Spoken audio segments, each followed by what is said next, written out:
I just think they're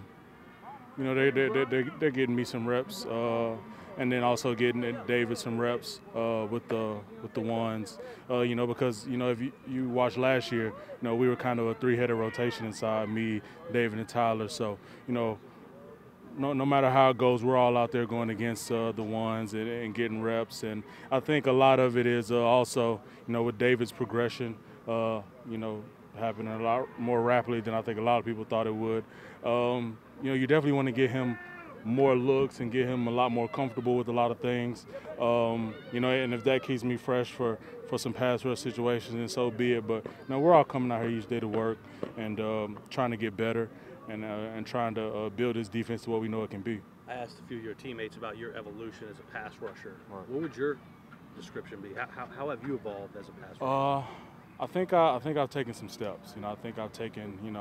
Obviously, we'll put it all together when the real lights come on against Tampa. But I think I've taken the necessary steps to really go out and produce the way I want to. This off season, I took it upon myself to kind of just get tunnel vision and each day, whether it was, whether I was, whether it was a workout day or not, I was doing something to kind of fine tune my hands, work on, different, rushes against different pass sets. So I think all the work I put in this off season, I think it might surprise some people what I'm doing, but to me, this is what I expected to do: to come out here and win rushes and be disruptive and be a player for this defense. Sheldon, your coach and even some of your teammates describe your personality as kind of an old soul. Would you agree with that? Do you like that? Yeah. I mean, that's just kind of how I've always been. I can vaguely remember I was like 10 years old, sitting in the living room, listening to Stevie Wonder on my Xbox, and my mom just came in there and was like, "You are really an old soul." And ever since that day, I kind of realized, I'm like, I guess that is me. So, yeah, I mean, it doesn't surprise me when people say that. I'm just kind of, kind of just laid back, kind of to myself. But, when something needs to be said, I say it. And, it's kind of how I've always been. Sheldon, thanks. And no problem. You feel a little different right now. I'm sorry, I came No, in you're the middle fine. of that. You're fine. You feel a little different than the last couple of years, just from a comfortability and even physically. I right do. now? I do. I think,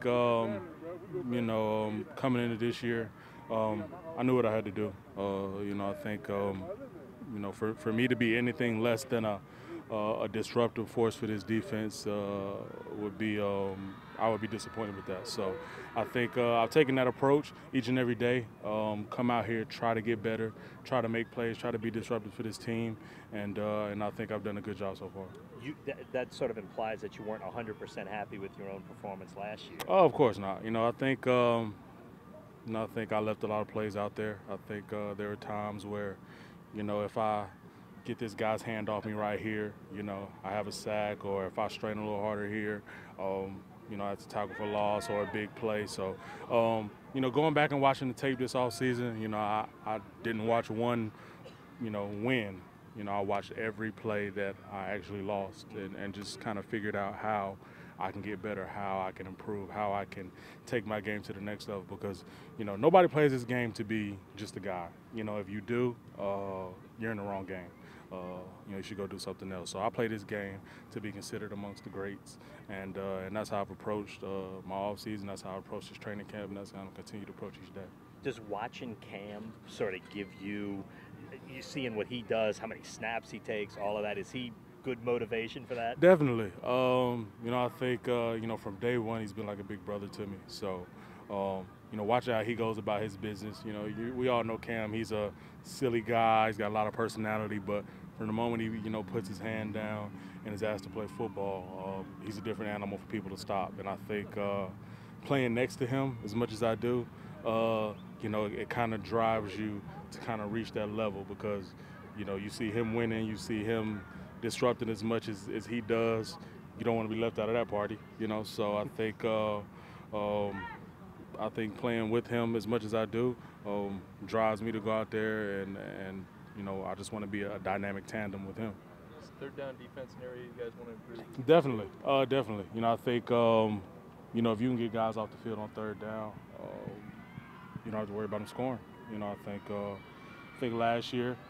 We were better in third and shorts, third and mediums, but in those long yardage situations, whether it be our rush wasn't getting home, or it was a coverage bust, or miscommunications, whatever it may be, in those third and long situations, we weren't able to get off the field. So I think this camp is, we've taken the onus on ourselves to really get off the field on third down, no matter the down and distance. So how do you really? Everybody I've asked about just says it's practice, but how do you become a better situational? You got to understand. You got to understand what teams like to do in certain down and distances. Whether it's in third and mediums, they like to go 3-by-1 and run these route concepts. You got to anticipate things like that. Or whether third and real longs, they like to get guys rushing up the field and throw screens to certain guys and get them out in space. So, I think it's a practice thing, but it's also a study thing. You kind of got to understand who you're lined up against, the type of personnel that's in the game, and then be able to not only know what they're doing, but go out and execute and make the play.